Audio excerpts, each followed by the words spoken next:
Hello, ఈరోజు మనం SA టీఆర్టీలో భాగంగా సోషల్ స్టడీస్ సబ్జెక్ట్లో ఎకనామిక్స్ దీంట్లో టాపిక్ నేషనల్ ఇన్కమ్, జాతీయ ఆదాయం గురించి పరిశీలిద్దాం.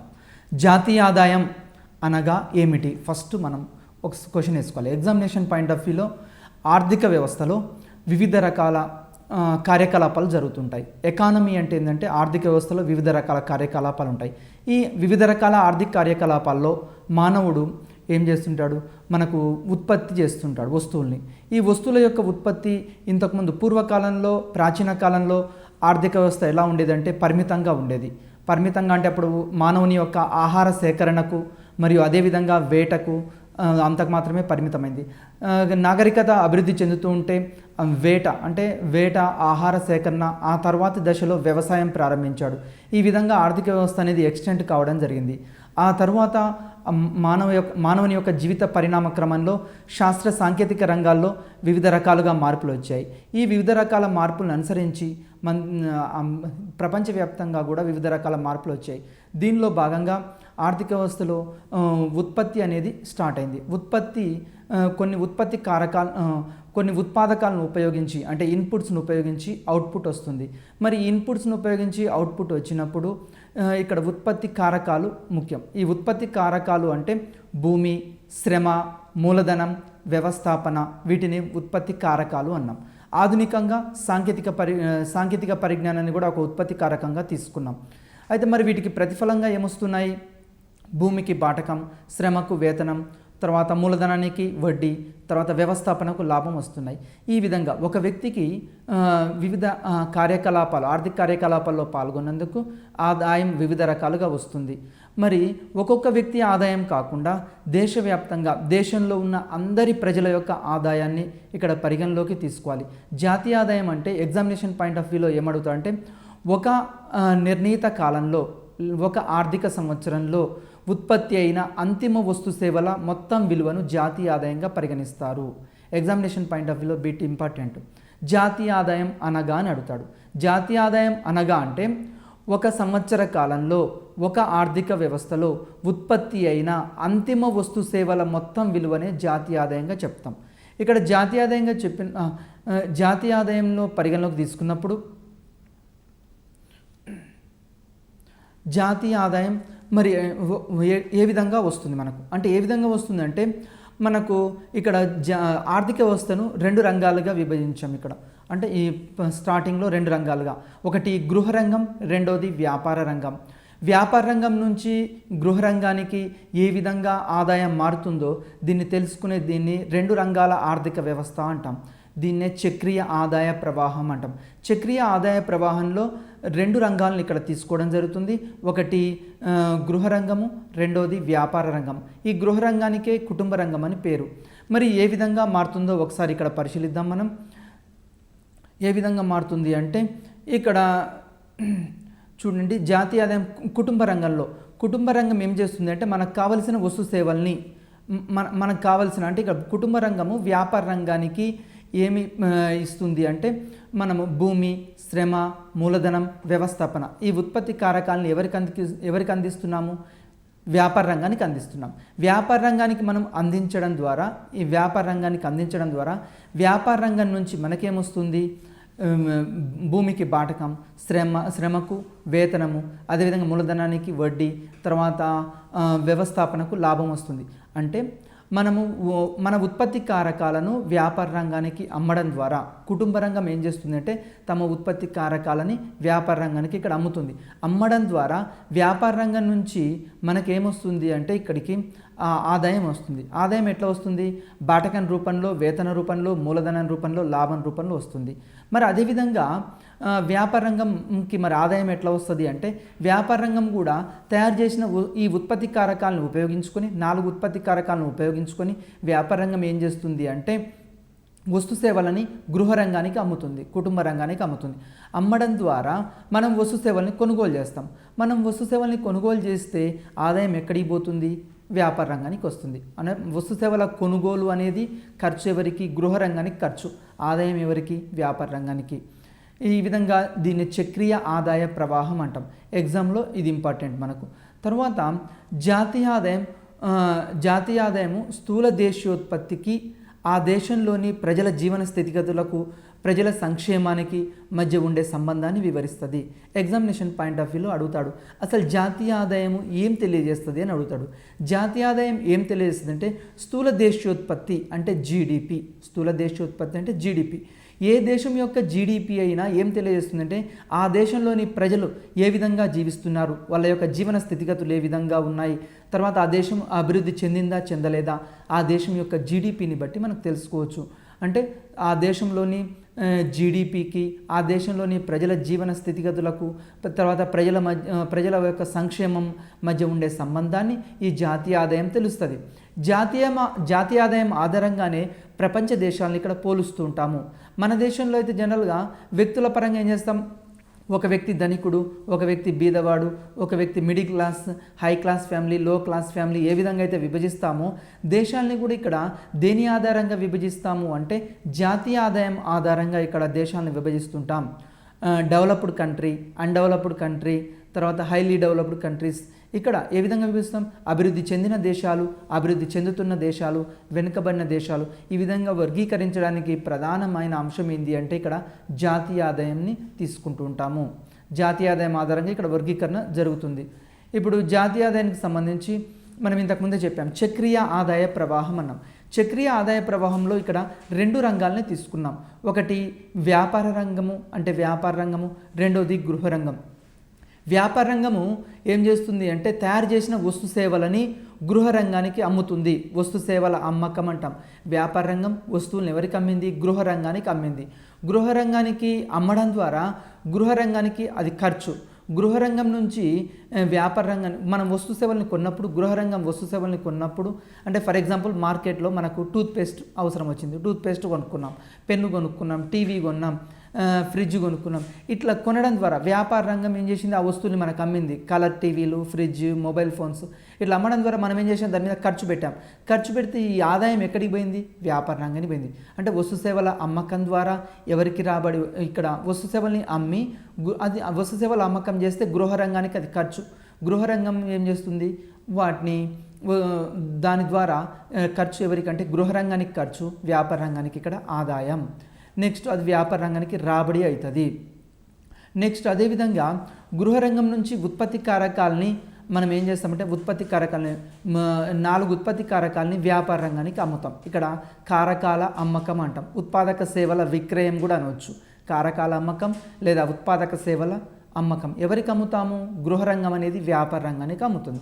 వ్యాపార రంగానికి అమ్మడం ద్వారా వ్యాపార రంగానికి అది ఖర్చు. వ్యాపార రంగము వేతనాలు, వడ్డీ, బాటకము, తర్వాత లాభాలు ఈ రూపంలో ఆదాయం ఎక్కడికి వస్తుంది, గృహ రంగానికి వస్తుంది. ఈ విధంగా వ్యాపార రంగము, గృహ రంగం ఇక్కడ 2 రంగాల ఆర్థిక వ్యవస్థను మాత్రమే ఇక్కడ పరిశీలించడం జరిగింది. దీన్ని చక్రీయ ఆదాయ ప్రవాహం అంటాం. నెక్స్ట్ జాతీయ ఆదాయం మీద ఎగ్జామినేషన్లో మనకు డెఫినేషన్స్ వస్తాయి. Definitions of national income. జాతీయ ఆదాయ నిర్వచనాలని మనం 2 రకాలుగా పరిశీలించవచ్చు. ఒకటి క్లాసికల్ డెఫినేషన్స్, రెండోది మోడర్న్ డెఫినేషన్స్. అంటే సాంప్రదాయ నిర్వచనాలు, ఆధునిక నిర్వచనాలు జాతీయ ఆదాయం మీద.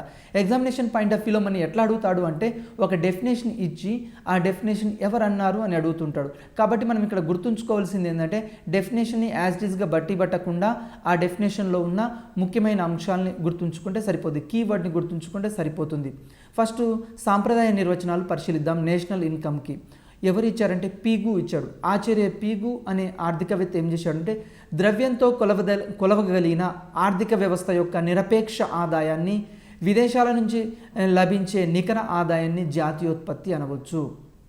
జాతీయోత్పత్తి అంటే పీగు ప్రకారం ఏంటంటే ఒక దేశంలో ఎన్ని వస్తువులు ఉత్పత్తి అయినాయి, ఆ వస్తువుల్ని ఫర్ ఎగ్జాంపుల్ 10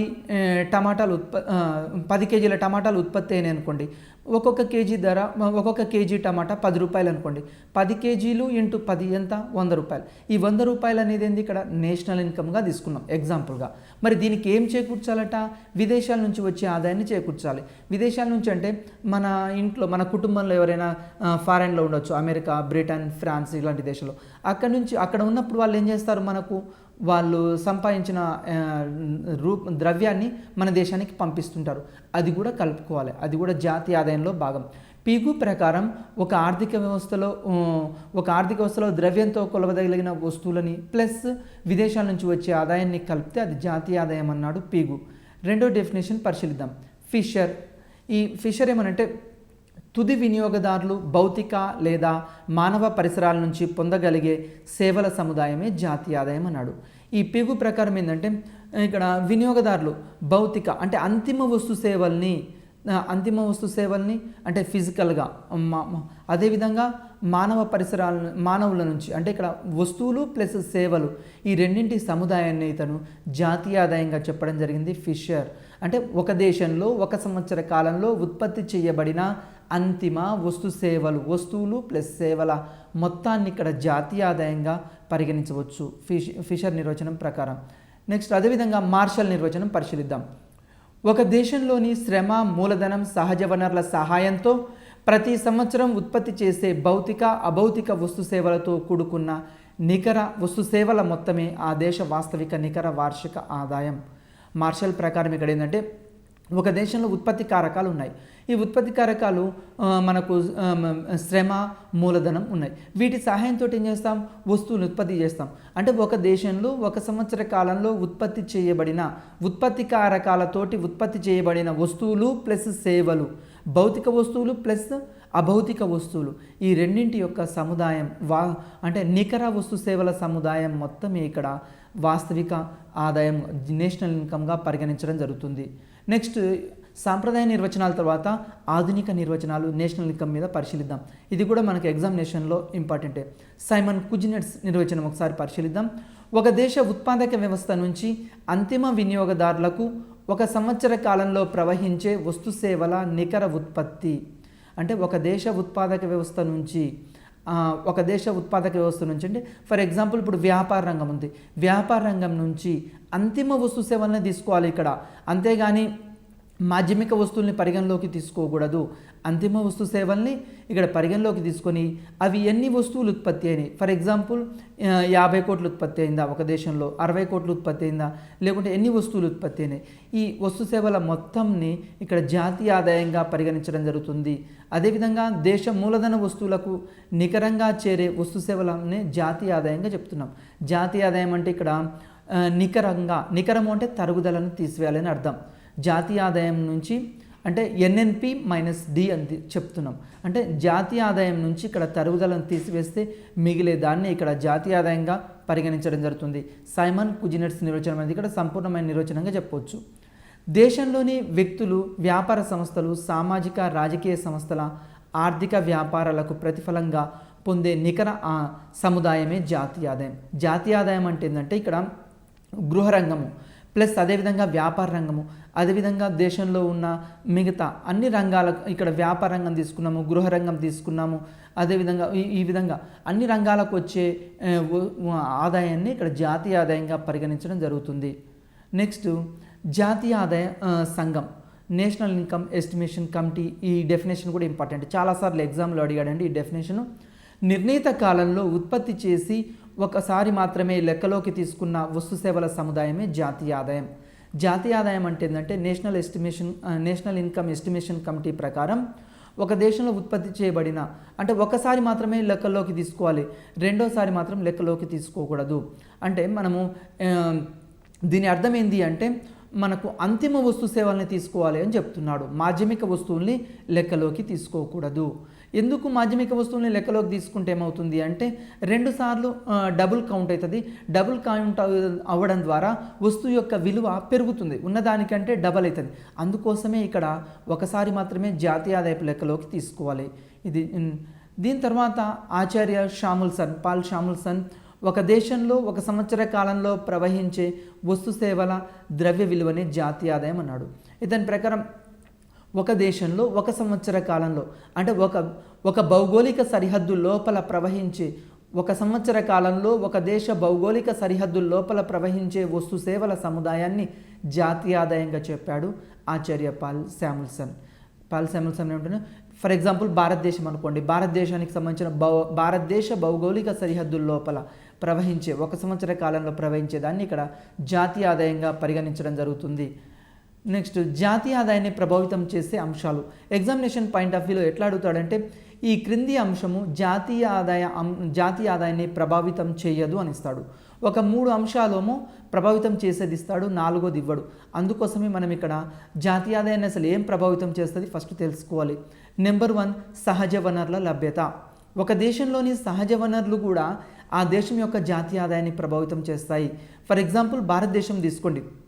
భారతదేశంలో అన్ని రకాల శీతోష్ణ స్థితులు ఉన్నాయి, భిన్న రకాల వాతావరణ పరిస్థితులు ఉన్నాయి, అదేవిధంగా వివిధ భౌగోళిక వనరులు ఉన్నాయి మనకు. అందుకోసమే అమెరికా, బ్రిటన్ ఇట్లాంటి దేశాలు ఏం చేస్తుంటాయంటే అభివృద్ధి చెందిన దేశాలు భారతదేశం లాంటి దేశాన్ని మాకు గనక ఇస్తే స్వర్గంగా చేస్తాము అని చెప్తుంటారు. భారతదేశంలో రకరకాల ఖనిజ వనరులు ఉన్నాయి, నదులు ఉన్నాయి, అదేవిధంగా అటవీ సంపద ఉన్నది. అంటే వ్యవసాయ రంగానికి సంబంధించిన అంశాలు ఉన్నాయి, పారిశ్రామిక రంగము, సేవా రంగం, అన్ని రంగాలు డెవలప్ చేయడానికి. అంటే ఒక దేశం యొక్క జాతీయ ఆదాయాన్ని ప్రభావితం చేసే అంశం ఏంది అంటే మొట్టమొదట ఆ దేశంలో లభించే సహజ వనరులు. ఫర్ ఎగ్జాంపుల్ ఇప్పుడు గల్ఫ్ కంట్రీస్ తీసుకోండి. గల్ఫ్ కంట్రీస్లో అక్కడ పెట్రోల్, డీజిల్ ఇలాంటివి ఉంటాయి. అంటే ఆ దేశాన్ని యొక్క ఆర్థిక వ్యవస్థను ప్రభావితం చేసేది అక్కడ పెట్రోల్ బావులు అవి.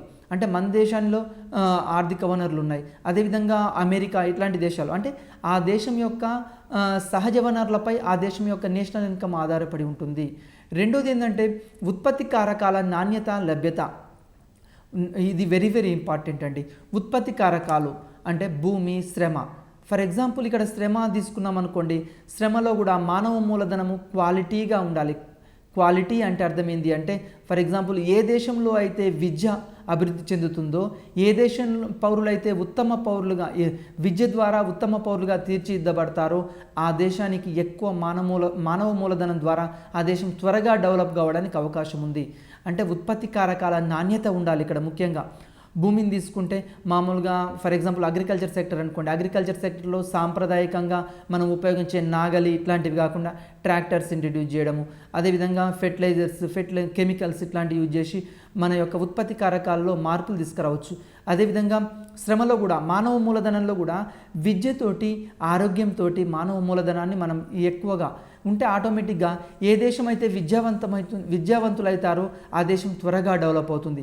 అంటే మానవ వనరులో కూడా ఎందుకు అంటే చదువుకున్న వాళ్ళు ఉన్నారనుకోండి, ఆటోమేటిక్గా సాంకేతిక పరిజ్ఞానాన్ని ఉపయోగించుకొని ఆ దేశం త్వరగా డెవలప్ కావడానికి అవకాశం ఉంది. బెస్ట్ ఎగ్జాంపుల్ ఏంటంటే జపాన్ తీసుకోండి. జపాన్ 2వ ప్రపంచ యుద్ధం తర్వాత మొత్తం కొలాప్స్ అయింది, కానీ ఈరోజు వరల్డ్లో నెంబర్ 1 మేడ్ ఇన్ జపాన్ అని ఉంటుంది. ఏ వస్తువు తీసుకున్నా కానీ మేడ్ ఇన్ జపాన్ అని ఉంటుంది. దాని అర్థం ఏంటంటే ఉత్పత్తి కారకాల నాణ్యత. అందుకోసమే నాణ్యమైన ఉత్పత్తి కారకాలు ఉండాలి. అదేవిధంగా 3వది సమర్థవంతమైన వ్యవస్థాపన. అంటే ఇక్కడ ఎఫిషియన్సీగా ఆర్గనైజేషన్ ఉండాలి. ఎప్పుడు ఎఫిషియన్సీ ఆర్గనైజేషన్ వస్తుంది అంటే సహజ వనరులని మంచిగా సద్వినియోగం చేసుకోవాలి. అంటే ఫర్ ఎగ్జాంపుల్ మనము టెక్నాలజీని ఎంపిక చేసుకునేటప్పుడు కూడా బెస్ట్ టెక్నాలజీని ఎంపిక చేసుకోవాలి. ఉత్పత్తి కారకాల ఎంపికలో అయినా మానవ మూలధనంలో కూడా ఎట్లా ఉండాలి అంటే క్వాలిఫైడ్ వాళ్ళని, అంటే మంచిగా చదువుకున్న వాళ్ళని, ఇట్లాంటి కార్మికులను తీసుకున్నారనుకోండి అక్కడ ప్రొడక్షన్ పెరగడానికి అవకాశం ఉంది. అందుకోసమే ఏ దేశంలో అయితే లిటరసీ రేట్ ఎక్కువగా ఉంటుందో అక్కడ సమర్థవంతమైన వ్యవస్థాపనకు అవకాశం ఉంటుంది. అంటే ఒక మంచి యజమాని ఏం చేస్తుంటాడు అంటే సమర్థవంతమైన ఉత్పత్తి కారకాలను ఉపయోగించి అత్యధికంగా ప్రొడక్షన్ చేసి ఆ దేశం యొక్క జాతీయ ఆదాయం పెరగడానికి ఇది కూడా దోహదం చేస్తుంది. నెక్స్ట్ 4వ అంశము ప్రభుత్వ విధానాలు, ప్రణాళిక రచనలో ప్రాధాన్యం. ప్రభుత్వ విధానాలు, గవర్నమెంట్ పాలసీస్ కూడా అంటే ఏ దేశంలో అయితే మరి మన దేశానికి అవసరమైన టెక్నిక్స్ ఎన్నుకోవాలి, లేబర్ ఇంటెన్సివ్ టెక్నిక్స్ ఎన్నుకోవాలా, క్యాపిటల్ ఇంటెన్సివ్ టెక్నిక్ ఎన్నుకోవాలంటే ఆ దేశం యొక్క అవసరాలని బట్టి ఎన్నుకోవాలి. ఆ దేశంలో ఎక్కువ మానవ మూలధనం ఉంటే లేబర్ ఇంటెన్సివ్ టెక్నిక్స్, అదేవిధంగా ఆ దేశంలో కొన్ని రంగాల్లో క్యాపిటల్ ఇంటెన్సివ్ టెక్నిక్స్ కూడా యూజ్ చేస్తూ ఉండాలి. ఈ విధంగా అంటే ప్రభుత్వ విధానాలు. ప్రభుత్వం కూడా ప్రోత్సహించేటప్పుడు మరి వినియోగ రంగాన్ని ప్రోత్సహించాలా, లేకుంటే విలాస వస్తువుల ఉత్పత్తిని ప్రోత్సహించాలా, లేకుంటే యంత్ర పరికరాలకు సంబంధించిన మూలధన వస్తువుల ఉత్పత్తి చేయాలా అనేది ఆ దేశం యొక్క పాలసీస్ రూపొందించడంలో ఉంటుంది. ప్రభుత్వ విధానాలు కూడా ఆ దేశం యొక్క జాతీయ ఆదాయాన్ని ప్రభావితం చేస్తుంది. అదేవిధంగా ప్రణాళిక రచన, విద్యా వైద్య సదుపాయాలు కూడా ఆ దేశం యొక్క నేషనల్ ఇన్కమ్ని ప్రభావితం చేస్తాయి. ఏ దేశంలో అయితే విద్యా వైద్య సదుపాయాలు ఎక్కువగా ఉంటాయో ఆ దేశంలో నేషనల్ ఇన్కమ్ పెరగడానికి అవకాశం ఉంది. అదేవిధంగా శ్రామిక గమనశీలత కూడా ఆధారపడి ఉంటుంది. శ్రామికుల యొక్క గమనశీలత గమనశీలత.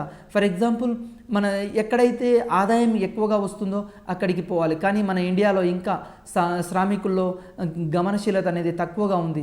ఫర్ ఎగ్జాంపుల్ ఇప్పుడు చూడండి, ఉన్న ఊరిని వదిలిపెట్టి వేరే దగ్గరికి పోరు. అగ్రికల్చర్ సెక్టర్లో తీసుకోండి, అదే ఊర్లో జన్మిస్తారు, అదే ఊర్లో చనిపోతుంటారు.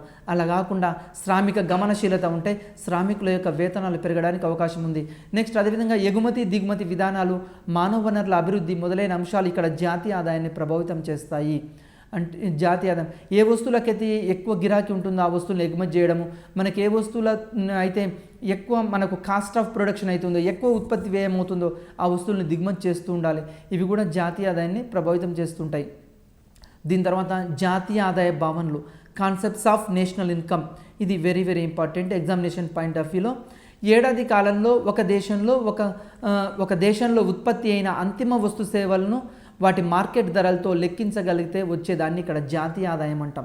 జాతీయ ఆదాయం అంటే ఏంటంటే ఒక దేశంలో ఒక సంవత్సర కాలంలో ఉత్పత్తి చేయబడిన వస్తు సేవలను అక్కడ ఉన్న మార్కెట్ ధరలతోటి గుణకారం చేస్తే వచ్చేదాన్ని, హెచ్చవేస్తే వచ్చేదాన్ని, లేకుంటే మల్టిప్లికేషన్ చేస్తే వచ్చేదాన్ని.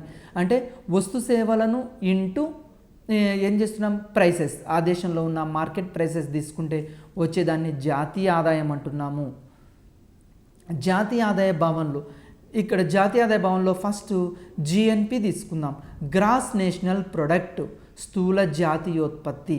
స్థూల జాతీయోత్పత్తి అంటే ఏంటంటే ఒక దేశంలో ఒక సంవత్సర కాలంలో ఉత్పత్తి చేయబడిన అంతిమ వస్తు సేవల మొత్తం విలువని ఇక్కడ జాతీయ ఆదాయంగా పరిగణిస్తాం. అంటే గ్రాస్ నేషనల్ ప్రొడక్ట్ జిఎన్పిగా అంటాం. ఈ జిఎన్పిని తిరిగి మనం రెండు రకాలుగా విభజించవచ్చు. ఎట్లా విభజించవచ్చు అంటే, ఒకటి మార్కెట్ ధరల్లో GNP at market prices, next GNP at factor cost. Market ధరల్లో స్థూల జాతీయోత్పత్తి, రెండోది ఉత్పత్తి కారకాల దృష్ట్యా స్థూల జాతీయోత్పత్తి. ఒకటి స్థూల జాతీయోత్పత్తి. స్థూల జాతీయోత్పత్తిని రెండు రకాలుగా చెప్తాం జిఎన్పిని. ఒకటి నేషనల్ ఇన్కమ్, ఇక్కడ జిఎన్పి ఎట్ మార్కెట్ ప్రైసెస్, రెండోది GNP at factor cost. Examination point of వ్యూలో మనం ఇక్కడ కన్ఫ్యూజ్ చేస్తాడు. మనం ఇక్కడ ఒకసారి పరిశీలిద్దాం వీటిని. ఫస్ట్ జిఎన్పి అంటే ఒకసారి పరిశీలిద్దాం. Gross national product. Gross national product అంటే ఒక సంవత్సర కాలంలో ఒక దేశంలో ఉత్పత్తి చేసిన వస్తు సేవల మొత్తం విలువను స్థూల జాతీయోత్పత్తి అంటాం. ఒక దేశంలో ఒక సంవత్సర కాలంలో ఉత్పత్తి చేయబడిన అంతిమ వస్తు సేవల మొత్తం విలువని ఇక్కడ స్థూల జాతీయోత్పత్తి లేకుంటే గ్రాస్ నేషనల్ ప్రొడక్ట్ అంటాం. ఇక్కడ పరిశీలిద్దాం. భౌతిక ఉత్పత్తి పెరగకపోయినా ధరలు మారితే స్థూల జాతీయోత్పత్తి మారుతుంది. మరి చూద్దాం. ఫర్ ఎగ్జాంపుల్ ఒక దేశంలో నేషనల్ ఇన్కమ్ అనేది అంటే ప్రొడక్షన్ అనేది మారలేదు. ఫర్ ఎగ్జాంపుల్ మన దేశంలో 50 వస్తువులను ఉత్పత్తి చేస్తున్నాం అనుకోండి సంవత్సరానికి. పోయిన అంటే 2017-18లో 50 వస్తువులు ఉత్పత్తి చేశాం. 2018-19 ఆర్థిక సంవత్సరంలో కూడా 50 వస్తువులు ఉత్పత్తి చేశాం అనుకోండి. కానీ ఒక్కోసారి ఇక్కడ నేషనల్ ఇన్కమ్ పెరగవచ్చు. ఎందుకు పెరుగుతుంది నేషనల్ ఇన్కమ్ అంటే, ధరలు పెరిగాయి అనుకోండి. అప్పుడు 50 వస్తువులు ఉత్పత్తి చేసినప్పుడు ఒక్కొక్క వస్తువు ధర 10 రూపాయలు ఉంది. ఇప్పుడు ఏమైందంటే ఒక్కొక్క వస్తువు ధర 50 వస్తువులే, కానీ అప్పుడు 10 రూపాయలు ఉన్న వస్తువు ధర ఇప్పుడు 15 రూపాయలు అయింది అనుకోండి. ఆటోమేటిక్గా ఇక్కడ ఏమవుతుంది, జాతీయ ఆదాయం అనేది పెరగడానికి అవకాశం ఉంది. అందుకోసమే భౌతిక ఉత్పత్తి పెరగకపోయినా ధరలు మారితే స్థూల జాతీయోత్పత్తి మారుతుంది. అందుకోసమే జిఎన్పి ఎట్ మార్కెట్ ప్రైసెస్ని తీసుకుంటాం. అదేవిధంగా ఫ్యాక్టర్ కాస్ట్లో చూస్తాం. ఇక్కడ జిఎన్పి అంటే జిఎన్పి ఎట్ మార్కెట్ ప్రైసెస్ ఒకసారి పరిశీలిద్దాం, మంచిగా చూద్దాం. స్థూల జాతీయోత్పత్తి GNP at market prices is equalled C plus I plus G plus X minus M plus R minus P. అంటే ఏంటంటే ఇక్కడ జిఎన్పి ఎట్ మార్కెట్ ప్రైసెస్ తీసుకుంటున్నాం. స్థూల జాతీయోత్పత్తిని మార్కెట్ ధరల్లో స్థూల జాతీయోత్పత్తి ఈజ్ ఈక్వల్ టు ఏంటిది, సి అంటే వినియోగ వ్యయము, ప్లస్ ఐ అంటే పెట్టుబడి వ్యయము, ప్లస్ జి అంటే ప్రభుత్వ వ్యయము, ప్లస్ ఎక్స్ మైనస్ ఎం ఎగుమతులు మైనస్ దిగుమతులు. ఇక్కడ నికరంగా తీసుకుంటాం, నికర ఎగుమతులు, plus R minus P R-P అంటే మన దేశం ఇక్కడ విదేశస్తుల నుంచి మన దేశం వాళ్ళు విదేశాల్లో ఉంటారు, అక్కడ నుంచి మన దేశానికి ఆదాయం వస్తుంది. అదేవిధంగా మన దేశంలో కూడా విదేశస్తులు పనిచేస్తుంటారు, ఇక్కడ నుంచి విదేశాలకు పోతుంటుంది. అంటే ఇక్కడ R-P, ఇక్కడ ఏం చేస్తాము, ఈ R-P చేస్తాము. అంటే మన దేశానికి మన దేశం వాళ్ళు ఇతర దేశాల్లో పనిచేస్తే ఆ వచ్చే ఆదాయాన్ని మన దేశం యొక్క జాతీయ ఆదాయానికి కలపాలి. మన దేశంలో విదేశస్తులు పనిచేస్తూ ఉంటే మన దేశ జాతీయ ఆదాయం నుంచి దీన్ని తీసివేయాలి. ఇక్కడ జిఎన్పి అనే భావన ఇక్కడ ఏం చేస్తున్నామంటే, ఈ భావనలో ఏమవుతుందంటే జాతీయ ఆదాయాన్ని ఎవరు ఉత్పత్తి చేశారు అనేది ముఖ్యం. ఇక్కడ స్థలాన్ని ఇంపార్టెన్స్ తీసుకోవట్లేదు. గ్రాస్ నేషనల్ ప్రొడక్ట్లో స్థూల జాతీయోత్పత్తిలో ఏమి ప్రధానమైన అంశము అంటే ఎవరు ఉత్పత్తి చేశారు అనేది ఇక్కడ ముఖ్యం. ఎక్కడ ఉత్పత్తి చేశారు అనేది ముఖ్యం కాదు. భారతదేశ భౌగోళిక సరిహద్దుల లోపల ఉత్పత్తి చేయబడింది, దానికి ఇంపార్టెన్స్ లేదు. భారతదేశ భౌగోళిక సరిహద్దుల లోపల కాకుండా భారతీయులు భారతదేశంలో వస్తువును ఉత్పత్తి చేస్తారు. ప్లస్ కొంతమంది భారతీయులు అమెరికాలో, బ్రిటన్లో, ఫ్రాన్స్లో, ఇతర దేశాల్లో ఉంటారు. అక్కడి నుంచి మన దేశానికి విదేశీ మారక ద్రవ్యం వస్తుంది. దాన్ని కూడా మన గ్రాస్ నేషనల్ ప్రొడక్ట్కి, మన జాతీయ ఆదాయానికి కలుపుకోవాలి. మళ్ళొకసారి ఈ భావాన్ని పరిశీలిద్దాం. జిఎన్పి ఎట్ మార్కెట్ ప్రైసెస్ అంటే జాతీయ ఆదాయము మార్కెట్ ధరల్లో, స్థూల జాతీయ ఆదాయము మార్కెట్ ధరల్లో ఈజ్ ఈక్వల్ టు, ఎగ్జామ్లో ఇక్కడ కన్ఫ్యూజ్ చేస్తాడు, మంచిగా చూడండి. స్థూల జాతీయ ఆదాయము మార్కెట్ ధరల్లో ఈజ్ ఈక్వల్ టు వినియోగ వ్యయము ప్లస్ పెట్టుబడి వ్యయము ప్లస్ ప్రభుత్వ వ్యయము ప్లస్ నికర ఎగుమతులు ప్లస్ నికర కారక ఉత్పత్తి, ఇక్కడ నికర కారక ఆదాయం. దీన్ని ఇంగ్లీష్లో మళ్ళొకసారి చూద్దాం. GNP at market prices is equal to C plus I plus G plus X minus M plus R-P. అంటే స్థూల జాతీయోత్పత్తిని మార్కెట్ ధరల్లో ఏం తీసుకుంటున్నామంటే మన దేశంలో వినియోగ వ్యయాన్ని, మన దేశంలో పెట్టుబడి వ్యయము ప్లస్ మన దేశంలో ప్రభుత్వం ఏం చేస్తుంది, కొన్ని రకాల వస్తువుల మీద ఖర్చు పెడుతుంటుంది. ప్రభుత్వం గవర్నమెంట్ ఖర్చు పెడుతుంది. ఎట్లా సబ్సిడీల రూపంలో ఖర్చు పెడుతుంది, అదేవిధంగా ఉచిత విద్యుత్ ఇస్తుంది, ఇట్లా ఖర్చు పెడుతుంది. అదేవిధంగా ఎగుమతులు అంటే మన దేశం నుంచి ఎన్ని ఎగుమతులు అయ్యాయి, ఎన్ని దిగుమతులు అయ్యాయి, ఎగుమతులు మైనస్ దిగుమతులు. అదేవిధంగా కారక ఆదాయాన్ని తీసుకుంటాం. అంటే మన దేశానికి వచ్చే ఆదాయం, మన దేశం నుంచి ఇతర దేశాలకు పోయే ఆదాయం, ఇక్కడ R-P. ఇప్పుడు జిఎన్పి ఎట్ ఫ్యాక్టర్ కాస్ట్ రెండో అంశాన్ని పరిశీలిద్దాం. స్థూల జాతీయోత్పత్తిని కారకార ధరల్లో పరిశీలిద్దాం. కారక ధరల్లో స్థూల జాతీయోత్పత్తి is equal to GNP at factor cost is equal to C plus I plus G plus X minus M plus R-P minus IT and plus SU. ఇక్కడ సి అంటే వినియోగ వ్యయము, కారక ధరల్లో స్థూల జాతీయ ఆదాయం ఈజ్ ఈక్వల్ టు వినియోగ వ్యయము ప్లస్ పెట్టుబడి వ్యయము ప్లస్ ప్రభుత్వ వ్యయము ప్లస్ ఎగుమతులు మైనస్ దిగుమతులు ప్లస్ విదేశీ కారక ఆదాయం. దీంట్లో నుంచి ఏం చేస్తామంటే ఐటీ అంటే ఇక్కడ పరోక్ష పన్నుల్ని తీసివేయాలి ప్లస్ సబ్సిడీని కలుపుకోవాలి. ఇట్లా పరోక్ష పన్నులు తీసివేసి సబ్సిడీని కలిపితే ఏమైంది, కారక ధరల్లో జాతీయ ఆదాయం వస్తుంది. ఎగ్జామినేషన్ పాయింట్ ఆఫ్ వ్యూలో ఇక్కడ ఒక ఇంపార్టెంట్ బిట్ అడుగుతాడు. ఎట్లా అడుగుతాడో ఒకసారి చూడండి.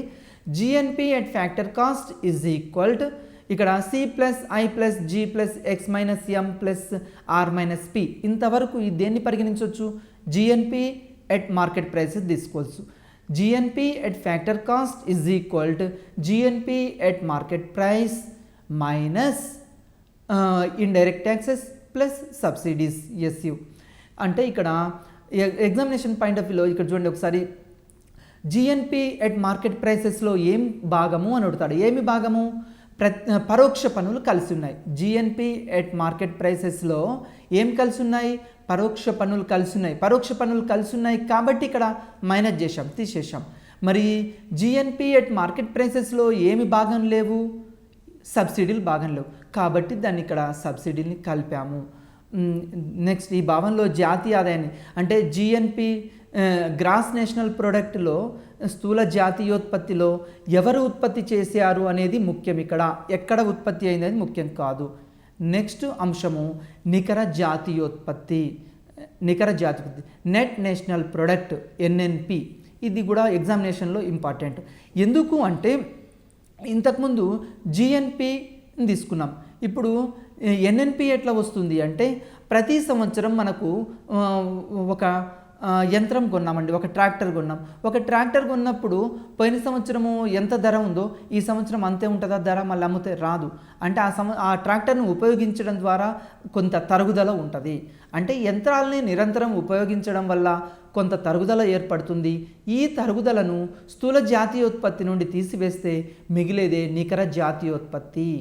నికర జాతీయోత్పత్తి ఎన్ఎన్పి ఎట్లా వస్తుంది అంటే NNP is equal to GNP minus D. NNP is equal to GNP minus D. దాన్నే నికర జాతీయోత్పత్తి ఈజ్ ఈక్వల్ టు స్థూల జాతీయోత్పత్తి మైనస్ తరుగుదల. నికర జాతీయోత్పత్తి ఈజ్ ఈక్వల్ టు స్థూల జాతీయోత్పత్తి మైనస్ తరుగుదల. Very very important. ఇక్కడ ఎగ్జామినేషన్ పాయింట్ ఆఫ్ వ్యూలో ఇక్కడ కన్ఫ్యూజ్ చేసి అడుగుతుంటాడు కాబట్టి మనం దీన్ని గుర్తుంచుకోవాలి. నికర జాతీయోత్పత్తి ఎలా వస్తుంది అంటే నికర జాతీయోత్పత్తి ఈజ్ ఈక్వల్ టు స్థూల జాతీయోత్పత్తి మైనస్ తరుగుదల. దీన్నే NNP is equal to GNP minus డిగా పరిగణిస్తాము. తరుగుదల అనగా వస్తువులను ఉత్పత్తి చేయనప్పుడు యంత్రాలు, భవనాలు మొదలైనవి ఉపయోగిస్తాం. వీటిని ఉపయోగించడం వల్ల వీటికి కొంత తరుగుదల ఉంటుంది. అదేవిధంగా మూలధన ఆస్తుల విలువ కూడా తరుగుదల ఉంటుంది. అంటే మనం ఫర్ ఎగ్జాంపుల్ ఒక బైక్ కొన్నామండి ఈ సంవత్సరము, ఒక బైక్ కొంటే నెక్స్ట్ ఇయర్ అదే రేటు ఉంటుందా, ఉండదు. అదేవిధంగా ఒక ట్రాక్టర్ కొన్నాం, ఒక ట్రాక్టరు ఉపయోగిస్తాం, మళ్ళీ అదే రేట్ వస్తుందా, రాదు. ఒక గ్రైండర్, మిక్సీ, రిఫ్రిజిరేటర్ ఏమైనా తీసుకోండి, అంటే ఇక్కడ యంత్రాలకి తరుగుదల అనేది ఉంటుంది. ఫ్యాక్టరీలో ఉన్న యంత్రాలు, యంత్ర పరికరాలు, కంప్యూటర్ ఇట్లాంటి వాటి ఈ తరుగుదలను తీసేయాలి. ఎన్ఎన్పి నికర జాతీయోత్పత్తిలో కూడా మళ్ళీ 2 భాగాలుగా పరిశీలిద్దాం. ఎన్ఎన్పి ఎట్ మార్కెట్ ప్రైస్, అది ఒకటి. రెండోది ఎన్ఎన్పి ఎట్ ఫ్యాక్టర్ కాస్ట్. ఇట్లా 2 రకాలుగా ఇక్కడ పరిశీలిద్దాము. మార్కెట్ ధరల్లో నికర జాతీయోత్పత్తి ఒకటి, కారక ధరల్లో నికర జాతీయోత్పత్తి, ఇది 2 రకాలుగా ఇక్కడ పరిశీలించవచ్చు. NNP at market price is equal to GNP at market price minus D. అంటే ఏంటంటే నికర జాతీయోత్పత్తి ఈజ్ ఈక్వల్ టు స్థూల జాతీయోత్పత్తి నుంచి తరుగుదలను తీసివేస్తే ఎన్ఎన్పి ఎట్ మార్కెట్ ప్రైస్ వస్తుంది. ఉత్పత్తి కారకాల ఖరీదు దృష్ట్యా జాతీయ ఆదాయం ఈజ్ ఈక్వల్ టు బాటకం ప్లస్ వేతనాలు ప్లస్ వడ్డీ ప్లస్ లాభం. ఎగ్జామినేషన్ పాయింట్ ఆఫ్ వ్యూలో మన ఇది అడుగుతూ ఉంటాడు, ఇది కూడా మనకి ఇంపార్టెంట్. నెక్స్ట్ ఇంకొక ఇక్కడ పరిశీలిద్దాం. NNP at factor cost is equal to, ఇంతకుముందు చెప్పాము ఇక్కడ నికర జాతీయోత్పత్తిని ఇక్కడ తీసుకున్నాం కారకదాలు. GNP factor cost minus D. NNP at factor cost అంటే నికర జాతీయోత్పత్తి కారకాల దృష్ట్యా నికర జాతీయోత్పత్తి ఈజ్ ఈక్వల్ టు కారకాల దృష్ట్యా స్థూల జాతీయోత్పత్తి మైనస్ డి తరుగుదలను. ఇది ఇంపార్టెంట్ అండి, ఎగ్జామ్లో చూసుకోండి. తర్వాత NNP at factor cost is equal to, మరి ఇంకొక విధంగా కూడా చెప్పవచ్చు, NNP at factor cost is equal to NNP at market price minus IT plus subsidies. అంటే ఇక్కడ మనం చూడండి, ఎన్ఎన్పి ఎట్ ఫ్యాక్టర్ కాస్ట్ కారకాల దృష్ట్యా జాతీయ ఆదాయం ఈజ్ ఈక్వల్ టు నికర జాతీయోత్పత్తికి దాంట్లో నుంచి ఏం తీసివేయాలి, దానికి సబ్సిడీలు తీసేసి తర్వాత సబ్సిడీలు కలిపి పరోక్ష పన్నులు తీసివేస్తే మనకేమవుతుంది అంటే మార్కెట్ ధరల్లో ఉన్న నికర జాతీయోత్పత్తి నుంచి పరోక్ష పన్నులను తీసివేసి సబ్సిడీల్ని కలిపితే కారకాల దృష్ట్యా మనకి ఇక్కడ జాతీయోత్పత్తి అనేది వస్తుంది. నెక్స్ట్ జాతీయ ఆదాయం అనగా ఎగ్జామినేషన్ పాయింట్ ఆఫ్ వ్యూలో ఇది కూడా వెరీ వెరీ ఇంపార్టెంట్. జాతీయ ఆదాయం అంటే ఏంటంటే ఉత్పత్తి కారకాల దృష్ట్యా నికర జాతీయోత్పత్తి, వెరీ వెరీ ఇంపార్టెంట్. జాతీయ ఆదాయం అనగా అంటే ఎన్ఎన్పి ఎట్ ఫ్యాక్టర్ కాస్ట్ తీసుకోవాలి. జాతీయ ఆదాయం అని మనకి ఎక్కడ ఇచ్చినా కానీ మనం ఏం పెట్టాలి అంటే ఎన్ఎన్పి ఎట్ ఫ్యాక్టర్ కాస్ట్ పెట్టాలి. ఉత్పత్తి కారకాల ఖరీదు దృష్ట్యా జాతీయ ఆదాయం ఈజ్ ఈక్వల్ టు బాటకం ప్లస్ వేతనాలు ప్లస్ వడ్డీ ప్లస్ లాభం. నెక్స్ట్ స్థూల దేశీయోత్పత్తి. స్థూల దేశీయోత్పత్తి అంటే గ్రాస్ డొమెస్టిక్ ప్రొడక్ట్, జీడిపి అంటాం. ఇది ఇంపార్టెంట్. ఇందాక జిఎన్పిలో దేన్ని ప్రధానంగా తీసుకున్నాము, ఎవరు ఉత్పత్తి చేశారు అనేది ప్రధానంగా తీసుకున్నాం. కానీ స్థూల దేశీయోత్పత్తిలో గ్రాస్ డొమెస్టిక్ ప్రొడక్ట్లో జీడిపిలో ఏం తీసుకుంటామంటే ఒక దేశంలో ఒక సంవత్సర కాలంలో ఉత్పత్తి చేసిన అంతిమ వస్తు సేవల విలువను ఇక్కడ స్థూల దేశీయోత్పత్తిగా తీసుకుంటాం. స్థూల దేశీయోత్పత్తి ఈజ్ ఈక్వల్ టు ఏం తీసుకుంటామంటే ఒక దేశంలో ఒక సంవత్సర కాలంలో ఉత్పత్తి చేసిన అంతిమ వస్తు సేవల ఉత్పత్తి విలువను స్థూల దేశీయోత్పత్తిగా పరిగణిస్తాం. ఇక్కడ దేనికి ప్రాధాన్యత ఉంటుంది అంటే వ్యక్తులకు ప్రాధాన్యత ఉండదు, భౌగోళిక ప్రదేశానికి ప్రాధాన్యత ఉంటుంది. భారతదేశ భౌగోళిక సరిహద్దు లోపల ఉత్పత్తి చేయబడిన అంతిమ వస్తు సేవల మొత్తం విలువను ఇక్కడ స్థూల జాతీయోత్పత్తిగా పరిగణించడం జరుగుతుంది. నెక్స్ట్ దీనిలో దేశంలోని పౌరులకు బదులు ఆ దేశ ప్రదేశానికి ప్రాధాన్యత ఉంటుంది. అంటే భారతదేశ భౌగోళిక సరిహద్దుల లోపల ఒక సంవత్సర కాలంలో ఉత్పత్తి చేయబడిన అంతిమ వస్తు సేవల మొత్తం విలువనే ఆ దేశం యొక్క జీడిపిగా స్థూల దేశీయోత్పత్తిగా పరిగణించడం జరుగుతుంది. స్థూల దేశీయోత్పత్తి స్థూల జాతీయోత్పత్తిలో భాగము. స్థూల దేశీయోత్పత్తి దేనిలో భాగము అంటే జీడిపి దేంట్లో భాగం అంటే జిఎన్పిలో ఒక భాగము. ఒక సంవత్సర కాలంలో ఒక దేశంలో ఉత్పత్తి చేసిన వస్తు సేవల మొత్తం విలువనే అంతిమ వస్తు సేవల మొత్తం విలువనే జీడిపిగా పరిగణిస్తాం. స్థూల జాతీయోత్పత్తికి దేశీయోత్పత్తికి గల భేదం ఏంటంటే స్థూల జాతీయోత్పత్తిలో విదేశాల నుండి వచ్చే ఆదాయాన్ని కలుపుతాం. అంటే జిఎన్పికి జీడిపికి ప్రధానమైన తేడా ఏంది అంటే ఇక్కడ విదేశీ కారక ఆదాయాన్ని స్థూల జాతీయోత్పత్తిలో కలుపుతాం. విదేశీ కారక ఆదాయాన్ని తీసివేస్తే వచ్చేది ఏంటంటే జీడిపి. స్థూల జాతీయోత్పత్తిలో విదేశాల నుండి వచ్చే ఆదాయాన్ని కలుపుతారు, స్థూల దేశీయోత్పత్తిలో విదేశాల నుండి వచ్చే ఆదాయాన్ని తీసివేస్తాం. అంటే విదేశీ కారక ఆదాయాన్ని జిఎన్పి నుంచి విదేశీ కారక ఆదాయాన్ని తీసివేస్తే ఏమొస్తుందంటే జీడిపి వస్తుంది. దాన్ని ఎట్లా చెప్పొచ్చు అంటే GDP is equal to C plus I plus G plus X minus M అట్లా చెప్తే జీడిపి అవుతుంది. మరి జిఎన్పి అంటే C plus I plus G plus X minus M plus R minus P ఉంటుంది. ఈ ఆర్ మైనస్ పిని తీసేస్తే ఏమైందంటే ఇక్కడ జీడిపి వస్తుంది. మళ్ళీ స్థూల జీడిపిని కూడా రెండు భాగాలుగా విభజిస్తాం. ఒకటి మార్కెట్ ధరల్లో స్థూల దేశీయోత్పత్తి జీడిపి ఎట్ మార్కెట్ ప్రైసెస్, రెండోది జీడిపి ఎట్ ఫ్యాక్టర్ కాస్ట్ ఉత్పత్తి కారకాల దృష్ట్యా జాతీయ ఆదాయం.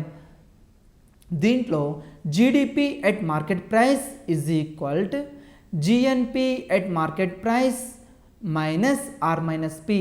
అంటే ఇంతకు ముందే చెప్పాము కారకాల మార్కెట్ ధరల్లో స్థూల జాతీయోత్పత్తి ఈజ్ ఈక్వల్ టు దీంట్లో మార్కెట్ ధరల్లో స్థూల దేశీయోత్పత్తి మైనస్ ఆర్ మైనస్ పి అంటే కారక ధరల్లో జాతీయోత్పత్తిని అంటే విదేశీ కారక ఆదాయాన్ని తీసివేస్తే అంటే స్థూల జాతీయోత్పత్తి నుంచి విదేశీ కారక ఆదాయాన్ని తీసివేస్తే వచ్చేది ఏది అంటే జీడిపి వస్తుంది. అది మార్కెట్ ధరల్లో. GDP at market price is equal to C plus I plus G plus X minus ఎం.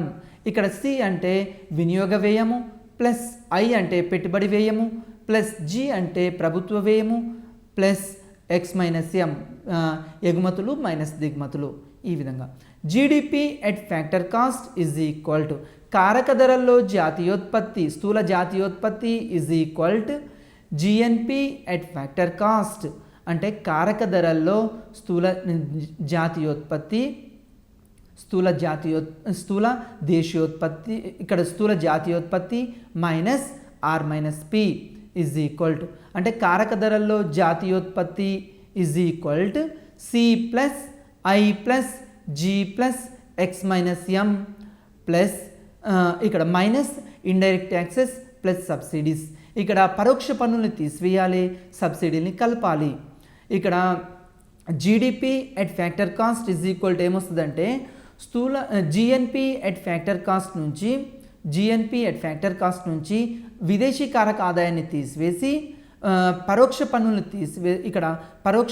తీసివేసి సబ్సిడీని కలపాలి. కలిపితే ఏమొస్తుంది అంటే జీడిపి ఎట్ ఫ్యాక్టర్ కాస్ట్ వస్తుంది. ఇక్కడ GDP at factor cost is equal to GDP at market price minus indirect taxes plus subsidies. అంటే కారక ధరల్లో జాతీయ స్థూల దేశీయోత్పత్తి ఈజ్ ఈక్వల్ టు స్థూల మార్కెట్ ధరల్లో స్థూల దేశీయోత్పత్తి, మార్కెట్ ధరల్లో ఉన్న స్థూల దేశీయోత్పత్తికి మార్కెట్ ధరలో ఉన్న స్థూల దేశీయోత్పత్తి నుండి పరోక్ష పన్నులు తీసివేసి సబ్సిడీల్ని కలపాలి. కలిపితే కారక ధరల్లో జాతీయోత్పత్తి వస్తుంది. నెక్స్ట్ దీని తర్వాత ఇంకొక అంశము ఎన్డిపి. ఎన్డిపి అంటే నికర దేశీయోత్పత్తి. ఎన్డిపి అంటే నికర దేశీయోత్పత్తి. నికర దేశీయోత్పత్తి ఎలా వస్తుంది? నికర దేశీయోత్పత్తి ఎట్లా వస్తుంది అంటే స్థూల దేశీయోత్పత్తి నుండి తరుగుదలను తీసివేసగా వచ్చేదే నికర దేశీయోత్పత్తి. NDP is equal to GDP minus డిగా చెప్పొచ్చు. నికర దేశీయోత్పత్తి ఎలా వస్తుంది అంటే నికర దేశీయోత్పత్తి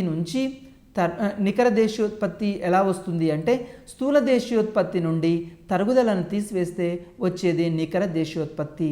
NDP is equal to GDP minus D అంటే స్థూల దేశీయోత్పత్తి నుండి తరుగుదలను తీసివేయగా మిగిలేది నికర దేశీయోత్పత్తి.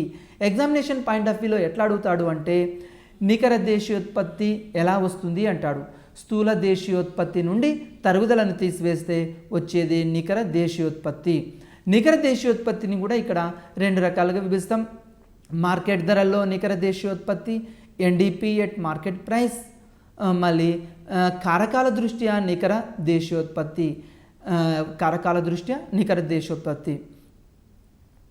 NDP at market price is equal to GDP at market price minus D. NDP ఎట్లా వస్తుందంటే మార్కెట్ ధరల్లో నికర జాతీయోత్పత్తి ఈజ్ ఈక్వల్ టు మార్కెట్ ధరల్లో స్థూల దేశీయోత్పత్తి నుండి తరుగుదలను తీసివేస్తే ఇక్కడ మార్కెట్ ధరల్లో నికర దేశీయోత్పత్తి వస్తుంది. ఎగ్జామినేషన్ పాయింట్ ఆఫ్ వ్యూలో ఇంపార్టెంట్. ఏం లేదండి, మార్కెట్ ధరల్లో ఉన్న స్థూల దేశీయోత్పత్తి నుంచి తరుగుదలను తీసివేస్తే మిగిలేదే నికర దేశీయోత్పత్తి. మార్కెట్ ధరల్లో నికర దేశీయోత్పత్తి. NDP at factor cost is equal to మరి ఇది ఎట్లా వస్తుంది? కారక ధరల్లో నికర దేశీయోత్పత్తి is equal to GDP at market price minus indirect taxes plus subsidies minus తరుగుదల. అంటే కారక ధరల్లో నికర దేశీయోత్పత్తి ఈజ్ ఈక్వల్ టు మార్కెట్ ధరల్లో స్థూల జాతీయోత్పత్తి నుంచి ఏం తీసివేయాలి? పరోక్ష పన్నులు తీసివేసి సబ్సిడీలు కలిపి తరుగుదలను తీసివేస్తే మిగిలేది ఏంటంటే కారక ధరల్లో నికర దేశీయోత్పత్తి ఇక్కడ మిగులుతుంది. ఇది దీంట్లో భాగము. NDP at market price is equal to అంటే నికర దేశీయోత్పత్తి మార్కెట్ ధరల్లో is equal to GDP at market price minus D అన్నాం. అంటే మార్కెట్ ధరల్లో నికర దేశీయోత్పత్తి ఎలా వస్తుంది అంటే మార్కెట్ ధరల్లో నికర దేశీయోత్పత్తి ఈజ్ ఈక్వల్ టు మార్కెట్ ధరల్లో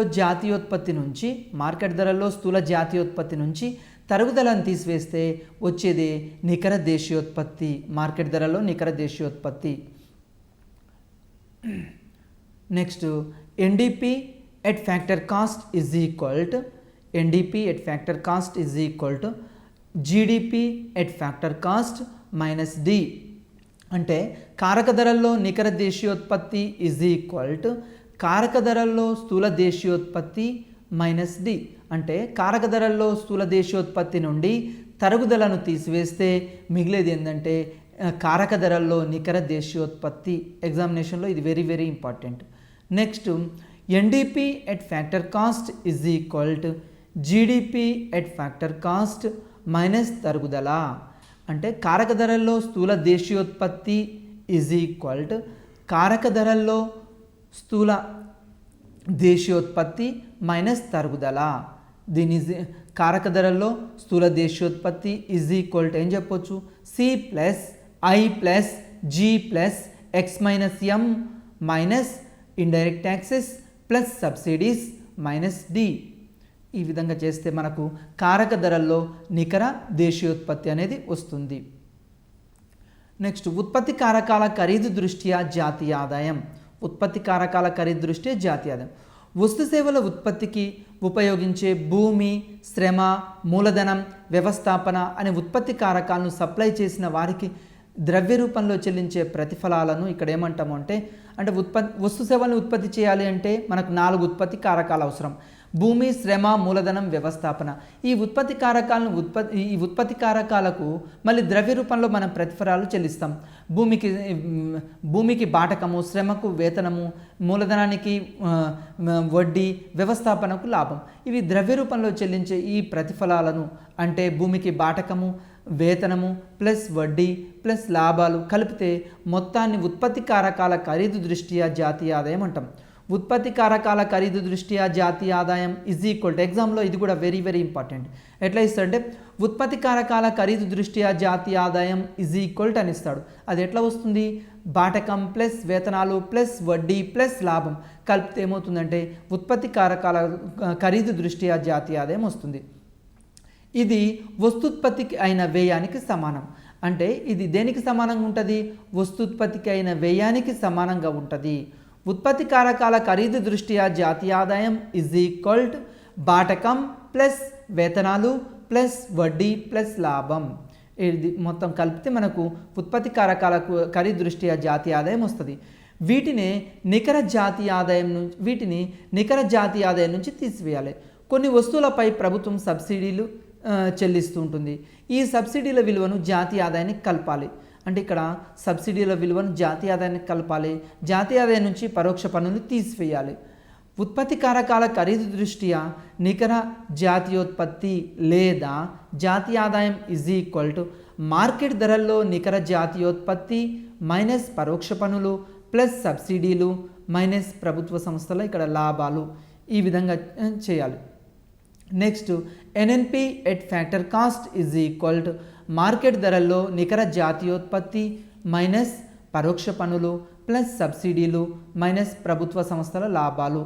ఈ విధంగా చేస్తే మనకు ఏమవుతుందంటే ఇక్కడ మనకు మార్కెట్ ధరల్లో ఇక్కడ కారక ధరల్లో జాతీయోత్పత్తి అనేది తెలుస్తుంది. కారక ధరల్లో జాతీయోత్పత్తి నుంచి ఎట్లా తెలుస్తుంది అంటే మార్కెట్ ధరలో ఉన్న జాతీయోత్పత్తికి పరోక్ష పన్నులు తీసేసి సబ్సిడీలు కలిపి ప్రభుత్వ సంస్థల వాటికి సంబంధించిన ఇక్కడ తరుగుదలను కూడా తీసివేయాలి. తరుగుదలను తీసివేస్తే మనకు కారక ధరల్లో వస్తుంది. NNP at factor cost is equal to market ధరల్లో జాతీయోత్పత్తి మైనస్ పరోక్ష పన్నులు ప్లస్ సబ్సిడీలు మైనస్ ప్రభుత్వ సంస్థల లాభాలు. వీటిని కూడా ఇక్కడ తీసేస్తుంటాం. Next NNP at factor cost is equal to NNP at market price minus indirect taxes plus subsidies minus ప్రభుత్వ సంస్థల లాభాలు. ఈ విధంగా చెప్తూ ఉంటాం. నెక్స్ట్ ఇక్కడ నామమాత్రపు లేదా మరియు వాస్తవ స్థూల జాతీయోత్పత్తి ఎలా తెలుస్తుంది? ఇంకొక అంశం. నామమాత్రపు స్థూల జాతీయోత్పత్తి అనగా ఉత్పత్తిని ప్రస్తుత ధరలో లెక్కించడం. ఉత్పత్తిని ఎట్లా లెక్కిస్తాం? ప్రస్తుత ధరలో లెక్కిస్తాము. ప్రస్తుత ధరలో ఉత్పత్తిని లెక్కిస్తే దాన్ని ఏమంటామంటే నామమాత్రపు అంటాం. ఎందుకు అంటే వాస్తవ జాతీయోత్పత్తి అనగా వస్తు రూపంలో లెక్కించడం. వస్తు రూపంలో లెక్కించడాన్ని ఇక్కడ నామమాత్రపు జాతీయ ఆదాయం అంటాము. ఎందుకంటే ధరలు ప్రతి సంవత్సరం పెరుగుతూ ఉంటాయి. ఈ పెరిగే ధరలను తీసివేయాలి కాబట్టి ఆ విధంగా చేస్తూ ఉంటాము. నెక్స్ట్ స్థూలంగా ఇప్పుడు మనం ఈ చర్చించిన అంశాలని జాతీయ ఆదాయ భావనలో ఒకసారి పరిశీలిద్దాం. GNP at market price is equal to C plus I plus G plus X minus M plus R minus P.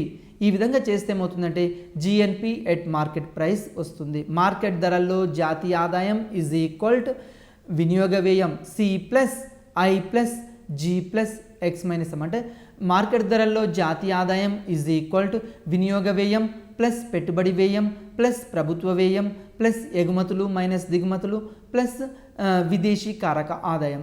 అదేవిధంగా GNP at factor cost is equal to C plus I plus G plus X minus M plus R minus P minus indirect taxes plus subsidies. అంటే కారక ధరల్లో స్థూల జాతీయోత్పత్తి is equal to market ధరల్లో స్థూల జాతీయోత్పత్తి నుంచి ఇక్కడ పరోక్ష పన్నుల్ని తీసివేసి సబ్సిడీల్ని కలిపితే కారక ధరల్లో స్థూల జాతీయోత్పత్తి తెలుస్తుంది. అదేవిధంగా GDP at market price is equal to GNP at market price minus R minus P. అంటే ఇక్కడ కారక ధర మార్కెట్ ధరల్లో స్థూల దేశీయోత్పత్తి ఈజ్ ఈక్వల్ టు మార్కెట్ ధరల్లో స్థూల దేశీయోత్పత్తి నుండి విదేశీ కారక ఆదాయాన్ని తీసివేస్తే మనకేమొస్తుందంటే మార్కెట్ ధరల్లో స్థూల దేశీయోత్పత్తి అనేది వస్తుంది. దీన్నే GDP at market price is equal to C plus I plus G plus X minus M అని చెప్పొచ్చు. అదేవిధంగా GDP at factor cost is equal to GDP at market price minus indirect taxes plus subsidies. అంటే కారక ధరల్లో స్థూల దేశీయోత్పత్తి is equal to మనకు market ధరల్లో స్థూల దేశీయోత్పత్తి నుండి పరోక్ష పన్నులు తీసివేసి సబ్సిడీని కలిపితే కారక ధరలో వస్తుంది. Next NNP at market price is equal to NNP at market price ఎట్లా వస్తుందంటే GNP at market price minus తరుగుదల. అంటే నికర మార్కెట్ ధరల్లో నికర దేశీయోత్పత్తి ఈజ్ ఈక్వల్ టు ఎట్లా వస్తుందంటే మార్కెట్ ధరల్లో స్థూల జాతీయోత్పత్తి నుండి తరుగుదలను తీసివేస్తే వస్తుంది. అదేవిధంగా NNP at market price is equal to GDP at market price minus D. దీన్ని NNP at market price is equal to C plus I plus G plus X minus M minus D అని చెప్తాం. Next NDP at factor cost is equal to అంటే కారక ధరల్లో నికర దేశీయోత్పత్తి is equal to GDP at factor cost. కారక ధరల్లో స్థూల జాతీయోత్పత్తి నుండి తరుగుదలను తీసివేస్తే కారక ధరల్లో నికర దేశీయోత్పత్తి తెలుస్తుంది. కారక ధరల్లో నికర దేశీయోత్పత్తి NDP at factor cost is equal to C plus I plus G plus X minus M minus indirect taxes plus subsidies minus తరుగుదల. ఈ విధంగా మనకి ఇది కూడా ఇంపార్టెంట్. నెక్స్ట్ దీని తర్వాత తలసరి ఆదాయం ఒకసారి పరిశీలిద్దాం. ఈ తలసరి ఆదాయం పరిశీలించే ముందు ఒకసారి వెస్టి ఆదాయం ఎట్లా వస్తుంది వెస్టి ఆదాయం ఎట్లా వస్తుంది అంటే వెస్టి ఆదాయం ఎలా వస్తుంది అంటే మనకు ఇంతకుముందు మనం ఎన్ఎన్పి ఎట్ ఫ్యాక్టర్ కాస్ట్ అని చెప్పాం. ఈ ఎన్ఎన్పి ఎట్ ఫ్యాక్టర్ కాస్ట్ నుంచి దీంట్లో నుంచి ఎన్ఎన్పి ఎట్ ఫ్యాక్టర్ కాస్ట్కి దీంట్లో నుంచి ఏం చేయాలి అంటే మనకు పంచిపెట్టబడని లాభాలు ఉంటాయి. ఆ పంచిపెట్టబడని లాభాలు తీసివేయాలి. అదేవిధంగా మనకు బదిలీ చెల్లింపులు ఉంటాయి. బదిలీ చెల్లింపుల్ని కలుపుకోవాలి. ఇక్కడ కలుపుకోవాలి. ఈ విధంగా చేస్తే మనకు వెస్టి ఆదాయం అనేది వస్తుంది. అదేవిధంగా వెస్టి ఆదాయం నుంచి ఏం చేస్తామంటే వెస్టి ఆదాయం ఎన్ఎన్పి ఎట్ ఫ్యాక్టర్ కాస్ట్ నుంచి మనము ప్రభుత్వానికి మనకు వచ్చిన ఆదాయం మొత్తం పర్సనల్ ఇన్కమ్ వెస్టి ఆదాయం ఇక్కడ పిఐ ఎట్లా వస్తుంది అంటే మనం పరోక్ష పన్నులు తీసివేయాలి. పరోక్ష పన్నుల్ని ఎక్కడి నుంచి తీసివేయాలి? ఇక్కడ ఎన్ఎన్పి ఎట్ ఫ్యాక్టర్ కాస్ట్లో మనకు దీంట్లో నుంచి ఎస్ఓసి తీసివేయాలి ప్రభుత్వం. అదేవిధంగా బదిలీ చెల్లింపులు అంటే నిరుద్యోగ భృతి వీటితో పాటు ఇంకా ఏం చేస్తుంటామంటే ప్రభుత్వానికి మనం పన్నులు చెల్లిస్తుంటాం. ఈ పన్నులు తీసివేస్తే ఏమవుతుందంటే ఇక్కడ వెస్టి ఆదాయం అనేది వస్తుంది. ఈ వెస్టి ఆదాయం వస్తుంది. ఇది పరోక్ష పన్నులు తీసివేస్తే మనకు మిగిలేది వెస్టి ఆదాయం. వెస్టి ఆదాయం తర్వాత మనకు అదేవిధంగా డిస్పోజబుల్ పర్సనల్ ఇన్కమ్ వ్యవహార ఆదాయం ఎట్లా వస్తుంది అంటే పర్సనల్ ఇన్కమ్ నుంచి మనకు మన యొక్క పర్సనల్ ఇన్కమ్ నుంచి మనం ఏం చేస్తుంటామంటే ప్రభుత్వానికి అప్పుడప్పుడు వ్యవహార ఆదాయంలో అంటే disposable personal income is equal to ఏమవుతుందంటే సి ప్లస్ ఎస్. ఇక్కడ సి ప్లస్ ఎస్ అని చెప్తాం. సి ప్లస్ అంటే వినియోగ వ్యయము ప్లస్ ఇక్కడ పొదుపు, ఈ రెండు కలిపితే వ్యవహార ఆదాయం వస్తుంది. దీన్ని మరొకసారి కూడా పరిశీలిద్దాం. అదేవిధంగా తలసరి ఆదాయం ఎట్లా వస్తుందో ఒకసారి పరిశీలిద్దాం. తలసరి ఆదాయం ఎట్లా వస్తుంది అంటే మనకు దేశం యొక్క జాతీయ ఆదాయాన్ని జనాభాతోటి భాగిస్తే మనకేమొస్తుంది? తలసరి ఆదాయం తెలుస్తుంది. జాతీయ ఆదాయాన్ని దేంతో భాగించాలి? తలసరి ఆదాయం ఈజ్ ఈక్వల్ టు జాతీయ ఆదాయాన్ని జనాభాతోటి భాగిస్తే మనకి ఇక్కడ తలసరి ఆదాయం అనేది వస్తుంది. జాతీయ ఆదాయాన్ని దేంతో భాగించాలి? జనాభాతోటి భాగిస్తే వచ్చేదాన్ని ఇక్కడ తలసరి ఆదాయం అంటాం. జాతీయ ఆదాయాన్ని జనాభాతో భాగిస్తే వచ్చేదాన్ని తలసరి ఆదాయం. ఈ తలసరి ఆదాయం ఆధారంగా సుఖమయ జీవనానికి తలసరి ఆదాయం ఉపయోగపడుతుంది. అంటే ఒక దేశం ఏ విధంగా అభివృద్ధి చెందింది, అభివృద్ధి చెందలేదు, ఈ తలసరి ఆదాయం ఆధారంగా తెలుసుకోవచ్చు. అదేవిధంగా తలసరి ఆదాయం, వాస్తవ తలసరి ఆదాయము ఈజ్ ఈక్వల్ టు ఏం చేయొచ్చు అంటే స్థిర ధరల్లో జాతీయ ఆదాయం బై జనాభా వేసినా తెలుస్తుంది. అంటే తలసరి ఆదాయం ఈజ్ ఈక్వల్ టు జాతీయ ఆదాయం బై జనాభా వేస్తే మనకు తలసరి ఆదాయం తెలుస్తుంది. తలసరి ఆదాయం ఎక్కువగా ఉంటే ఆ దేశం ఎక్కువగా అభివృద్ధి చెందిందని, తలసరి ఆదాయం తక్కువగా ఉంటే ఆ దేశం వెనుకబడి ఉందని చెప్పవచ్చు. అదేవిధంగా ఉత్పత్తి కారకాల జాతీయ ఆదాయం నుంచి కార్పొరేట్ పన్నుల్ని, సాంఘిక సంక్షేమ విరాళాల్ని, తర్వాత పంచబడని లాభాల్ని తీసివేయాలి. మనకు ఉత్పత్తి ఎన్ఎన్పి ఎట్ ఫ్యాక్టర్ కాస్ట్ నుంచి కార్పొరేట్ ట్యాక్సెస్ని తీసివేయాలి, తర్వాత ఎస్ఓసిని తీసివేయాలి, సాంఘిక విరాళాలను తీసివేయాలి, అదేవిధంగా పంచిపెట్టబడని లాభాలని తీసివేస్తుండాలి. అంటే personal income PI is equal to personal income is equal to ఏమవుతుందంటే NNP at factor cost NNP factor cost నుంచి మన మైనస్ టీడీ అంటే ఇక్కడ కార్పొరేట్ ట్యాక్సెస్ని తీసివేయాలి, యూపీ అంటే పంచిపెట్టని లాభాలని తీసివేయాలి, అదేవిధంగా బదిలీ చెల్లింపుల్ని ఇక్కడ కలుపుకోవాలి, తర్వాత ఎస్ఓసిని ఇక్కడ తీసివేయాలి. మనకు ఏమేమి తీసివేయాలి అంటే పంచిపెట్టని లాభాలని తీసివేయాలి, తర్వాత ఎస్ఓసిని సాంఘిక సంక్షేమ పెట్టుబడులు అంటే ప్రభుత్వం కొన్ని రకాల వృద్ధాప్య పెన్షన్లు, నిరుద్యోగ భృతి ఇట్లాంటి అవి కూడా తీసివేయాలి, పంచిపెట్టబడిన లాభాలు తీసివేయాలి. ఇంకా ఏం చేయాలంటే ఇక్కడ బదిలీ చెల్లింపుల్ని కలుపుకోవాలి. నెక్స్ట్ టీడీ అంటే కార్పొరేట్ ట్యాక్సెస్. నెక్స్ట్ దీని తర్వాత వ్యవహార ఆదాయం డిస్పోజబుల్ పర్సనల్ ఇన్కమ్. వ్యక్తుల లేదా సంస్థలకు వచ్చే ఆదాయాన్ని వెస్టీ ఆదాయం అంటాం. అయితే వ్యక్తులకి మొత్తాన్ని ఖర్చు చేసే అవకాశం ఉండదు. మనకు వెస్టీ ఆదాయం నుంచి వ్యవహార ఆదాయం ఎట్లా వస్తుందంటే మనకు వచ్చిన ఆదాయం మొత్తం ఖర్చు చేయడానికి వీలుండదు. దీంట్లో నుంచి మనం ఏం చేయాలంటే ప్రభుత్వానికి పన్నులు చెల్లించాలి. అంటే DPI disposable personal income is equal to pi అంటే వెస్టీ ఆదాయం నుంచి టీడీ ప్రత్యక్ష పన్నుని తీసివేయాలి, డైరెక్ట్ ట్యాక్సెస్. వ్యవహార ఆదాయం ఎట్లా వస్తుంది అంటే పర్సనల్ ఇన్కమ్ నుంచి వెస్టీ ఆదాయం నుంచి మనము ప్రత్యక్ష పన్నులను తీసివేస్తే మిగిలేదే ఇక్కడ డిపిఐ అంటాం. DPI is equal to pi minus TD అంటే డిస్పోజబుల్ పర్సనల్ ఇన్కమ్. వ్యవహార ఆదాయం ఈజ్ ఈక్వల్ టు వెస్టీ ఆదాయం మైనస్ ప్రత్యక్ష పన్నులు తీసివేస్తే మిగిలేది ఇక్కడ వ్యవహార ఆదాయం. దీన్ని ఇంకొక విధంగా చెప్పొచ్చు, DPI is equal to C plus ఎస్గా చెప్పొచ్చు. అంటే వ్యవహార ఆదాయం ఈజ్ ఈక్వల్ టు వినియోగం ప్లస్ పొదుపు. అంటే మనకు ఫర్ ఎగ్జాంపుల్ మనకు ఒక 10,000 రూపాయల ఆదాయం వచ్చింది అనుకోండి. 10,000 రూపాయల ఆదాయంలో ప్రభుత్వానికి ఏం చేయాలి, కొంత ట్యాక్స్ రూపంలో ఒక 1,000 రూపాయలు చెల్లించడం. 1,000 రూపాయలు పోను అంటే ఇక్కడ ప్రత్యక్ష పన్నుల రూపంలో 1,000 రూపాయలు తీసివేస్తే మిగిలింది ఏంది, ఇక్కడ డిస్పోజబుల్ ఇక్కడ పిఐ ఏమో 10,000 రూపాయలు. అంటే మన వ్యవహార ఆదాయము 10,000 రూపాయలు, ఇక్కడ 10,000 రూపాయలు, వెస్టీ ఆదాయం 10,000 రూపాయలు. దీంట్లో నుంచి వ్యవహార ఆదాయం అంటే ప్రభుత్వానికి ఒక 1,000 రూపాయలు చెల్లించినాం. పోతే 10,000 నుంచి ఒక 1,000 పోతే ఎంత, 9,000. ఈ 9,000 ఇక్కడ ఏమంటున్నామంటే వ్యవహార ఆదాయము డిస్పోజబుల్ పర్సనల్ ఇన్కమ్ అంటున్నాం. ఈ డిస్పోజబుల్ పర్సనల్ ఇన్కమ్ ఈ 9,000 రూపాయలు ఏం చేస్తాం, మొత్తం ఖర్చు పెడతామా, మనము ఈ దేనికి కొంత వినియోగం చేస్తాం, కొంత పొదుపు చేస్తాం. అంటే వ్యవహార ఆదాయం DPI is equal to C plus S అంటాం, వినియోగం ప్లస్ పొదుపు. ఈ విధంగా చెప్తూ ఉంటాం.